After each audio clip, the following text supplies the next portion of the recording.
Should you be concerned about Project 2025 and the Christian nationalists and Sunday laws? Find out today on The Prophetic Eye. Project 2025, it's a new initiative that, according to them, looks to build for a conservative victory through policy, personnel, and training. This project is in direct response to what many see as an increasingly radicalized political left. And ironically, it seems like the authors of Project 2025 are creating an increasingly radicalized political right in response. According to the Project 2025 website, the actions of liberal politicians in Washington have created a desperate need and a unique opportunity for conservatives to start undoing the damage that the left has wrought and build a better country for all Americans in 2025. It is not enough for conservatives to win elections. If we're going to rescue the country from the grip of the radical left, we need both a governing agenda and the right people in place, ready to carry this agenda out on day one of the next conservative administration. This movement involves organizations that refer to themselves as the post-liberals, Christian patriots, or the common good conservatives that we talked about in a previous episode of The Prophetic Eye, and you might want to check that one out. According to MSNBC.com, the purpose of the Rights Project 2025 is to make faith the government's job. Well, I agree with that sentiment, as that's just another way of saying that they want to create a union of church and state. Or, in other words, what Revelation 13 refers to as the image to the beast. It's evident that the post-liberals, the Christian patriots, the common good conservatives, whatever they want to be called, it's obvious that they are fighting to take the country back from the immoral left. And this should come as no surprise at all as it relates to end-time prophecy. In the book The Great Controversy, we find a description of the battle between the right and the left. On page 587, it says, "This very class put forth the claim that the fast-spreading corruption is largely attributable to the desecration of the so-called Christian Sabbath, and that the enforcement of Sunday observance would greatly improve the morals of society." Do you see it?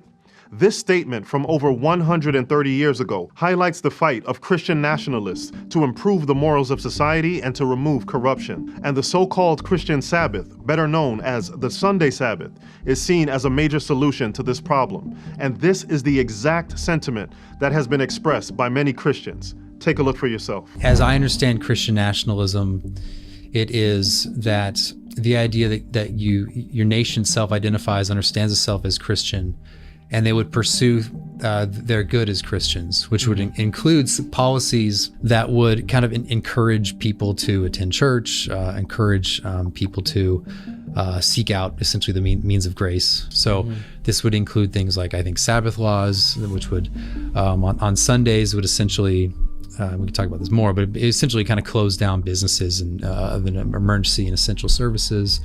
And that would be a way of not forcing people to attend church or do any sort of worship, but it would be kind of a reminder for the people that this is what this day is for, and you should do it. Again, this was something that was common in the past within this country to have that have Sabbath laws. Is basically that what you're doing is it's a de facto privileging of Christianity, because which religion has the Sabbath on Sunday? Well, it's Christianity, and so you're not doing it on Saturday. You're not doing it. So you're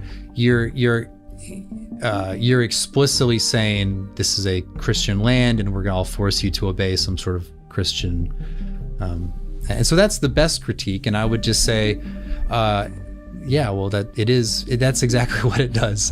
This article from MSNBC.com also highlights the focus on observance of the so-called Christian Sabbath. It says, Berry worries that God ordained the Sabbath as a day of rest, and until very recently, the Judeo-Christian tradition sought to honor that mandate by moral and legal regulation of work on that day, and blames consumerism and secularism for the decline in Sabbath observance. Notice what they're talking about: Sabbath or Sunday rest, the loss of morality. It's clear to me that prophecy is being fulfilled right before our eyes, which is why I was so confused by a statement that I came across online. It says, the expectation that in the end of time a universal Sunday law will be enforced by the civil authorities upon the insistence of the public and at the demand of the apostate churches seems to be more and more unrealistic. This statement was from an article posted on August 21st, 2023, and its purpose is to challenge the concept of a Sunday law as it relates to the Adventist interpretation of Revelation 13. If you don't know the Adventist interpretation of this chapter, it's very simple, and it goes like this. Number 1, it identifies the first beast of Revelation 13 as the papacy. And number 2, it identifies the second beast of Revelation 13 as the United States, as a Christian nation that leads out in enforcing something called the mark of the beast. And what I believe to be the correct interpretation of the mark of the beast is the so-called change of the Sabbath from Saturday to Sunday, which, by the way, the Catholic Church openly says is their mark of authority. The Bible teaches that this changed day of worship will eventually be enforced, and those who hold to the true Sabbath will be persecuted, just as it was during the Dark Ages. Adventists have been talking about what we're seeing right now in efforts like Project 2025 for over 150 years as something that is going to happen someday. And obviously, as of today, while I'm recording this, that day has not yet come. But the question that begs to be answered is, are we seeing the beginning stages of this movement to legislate a day of worship? Many don't think so, as you can see from this other statement that says, the notion that Seventh-day Adventists will be singled out for persecution for keeping the Sabbath because Sunday laws will have made it illegal to go to church on Saturday is an invention of Ellen White, in particular, her book, The Great Controversy. And there it is. Some think that this is all fiction, an invention of Ellen White. I've seen this sentiment over and over again, as the concept of people in our postmodern world seeking Sunday legislation is ridiculous to many. But as you're about to see, it's not ridiculous anymore. Project 2025 recently released a 920-page document that outlines their goals for 2025. This document, entitled Mandate for Leadership, was produced by a group of largely Christian conservatives that have put aside their differences and have come together for a common goal. Now, pay attention to the words and sentiments that you're about to see in this video clip. And then I'm going to read a statement from The Great Controversy, the same book that some people think is fiction. We are bringing this out before the primaries to bring the candidates to our point of view. And we're standing at the ready to train them up and give them policy expertise. And that's kind of where I hang my think tank hat. And I can attest to use Ed's word from earlier today, the ecumenical nature across the conservative movement of this whole effort. And that only makes it stronger. It really does. It's a very powerful way to see a bunch of individualists and organizations that value individual liberty set aside their own interests to work just purely on behalf of good conservative policy has produced a really outstanding product. You got 50 different conservative organizations have contributed to this. That's what makes this a strong product. No presidential campaign or president is going to be able to ignore it. This is going to give them the tools to really be successful. I would say, this has never happened in our movement. We've never had this coming together of the entire movement to prepare for one event, day one, January 20th. And what brings all these organizations together? Our common theme is to take down the administrative state, the bureaucracy. Notice what they had to say. Bring the candidates to our point of view, train them up and give them policy expertise. The ecumenical nature across the conservative movement. Set aside their own interests.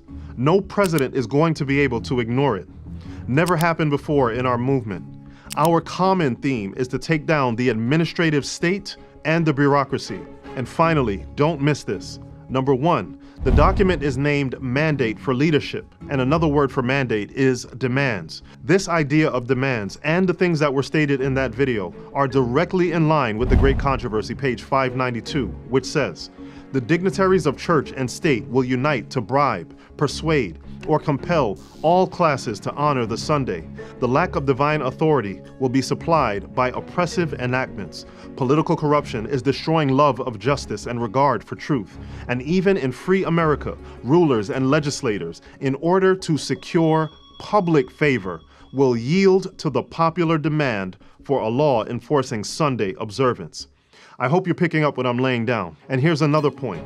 This coming together of Christians reflects another statement from The Great Controversy, which says, when the leading churches of the United States, uniting upon such points of doctrine as are held by them in common, shall influence the state to enforce their decrees and to sustain their institutions, then Protestant America will have formed an image of the Roman hierarchy, and the infliction of civil penalties upon dissenters will inevitably result. What we see happening right now is mirroring exactly what we see in the Great Controversy, with the demands or the mandates in mind, and the coming together in mind, coming together on points held in common, putting aside differences. But what about Sabbath observance? Take a look at this section from the 2025 document related to Sabbath rest. It says, Congress should encourage communal rest by amending the Fair Labor Standards Act to require that workers be paid time and a half for hours worked on the Sabbath. That day would default to Sunday. The goal here is to create a scenario in which people are encouraged to enjoy communal rest, with the day defaulting to Sunday. And that word communal means shared by all members of a community for common use. Basically, they're trying to use the government to strong-arm employers into giving people the opportunity for Sunday rest. And really the goal is for Sunday worship, because obviously there is a religious component to these laws that they're trying to pass. This type of communal rest is exactly what took place in the early stages of Christianity, where the change of the Sabbath from Saturday to Sunday was promoted. The image to the beast is being formed, and in order to understand how it's going to happen, we need to understand how the first beast was formed and how Sunday observance began, and this is how it happened. In the early part of the 4th century, the Emperor Constantine issued a decree making Sunday a public festival throughout the Roman Empire. So here we see that it started with a government mandate making Sunday a day of communal enjoyment. It goes on to say, vast councils were held from time to time in which the dignitaries of the church were convened from all around the world. In nearly every council, the Sabbath, which God had instituted, was pressed down a little lower, while the Sunday was correspondingly exalted. Thus, the pagan festival came finally to be honored as a divine institution, while the Bible Sabbath was pronounced a relic of Judaism, and its observers were declared to be accursed. You see, you need to understand that this was a process that started with the promotion of Sunday rest, and eventually the seventh-day Sabbath became accursed. It started out innocently. However, I want you to keep in mind that what seems initially innocent always ends up in force or coercion. The road to persecution is paved with beautiful attractions. It's clear that there is a desire for Sunday to be the default day or the special day, and it's becoming clearer that the Adventist interpretation of Revelation 13 is solid and firmly grounded in prophetic reality. The Christian nationalists are on the rise, and they're actively seeking to place Sunday laws on the agenda for the future of America as they seek to combat the rise of immorality in this country. There are some that believe that this is much ado about nothing. Nothing to see here, folks. This would never happen in America. But for those of you who have the prophetic eye, you can see it clearly. And as we see these discussions increasing, it is so important that we take notice and use our voice and influence to reject and denounce the policies of religious zealots for as long as possible. And this must be done in a Christ-like manner that echoes the words of Jesus that his kingdom is not of this world. There's one more thing I really need you to see. It relates to a verse that's very important to me, which is the holding of the winds described in Revelation chapter 7. It says, "It was God that restrained the powers, and that he gave his angels charge over things on the earth, and that the 4 angels had power from God to hold the 4 winds, and that they were about to let them go. And while their hands were loosening, and the 4 winds were about to blow, the merciful eye of Jesus gazed on the remnant that were not sealed. Then he raised his hands to the Father and pleaded with them that he had spilled his blood for them. Then another angel was commissioned to fly swiftly to the 4 angels and bid them hold until the servants of God were sealed with the seal of the living God in their foreheads." As he promised, God has held the winds for over 130 years. And now it seems to me that the winds are increasingly being let go. I have no idea exactly when it will be. I have no idea how long it will be, but I do know that just as the Bible has predicted, it will be. And I know that God wants you and I to have his character so that you can be sealed and so that I can be sealed. Today, I want to invite you to go to God. Place your faith firmly in Christ, and his promise is that you can have the assurance of salvation today, and He promises to be with all of us as we seek to remain faithful to Him. God bless, and please remember to keep the prophetic eye.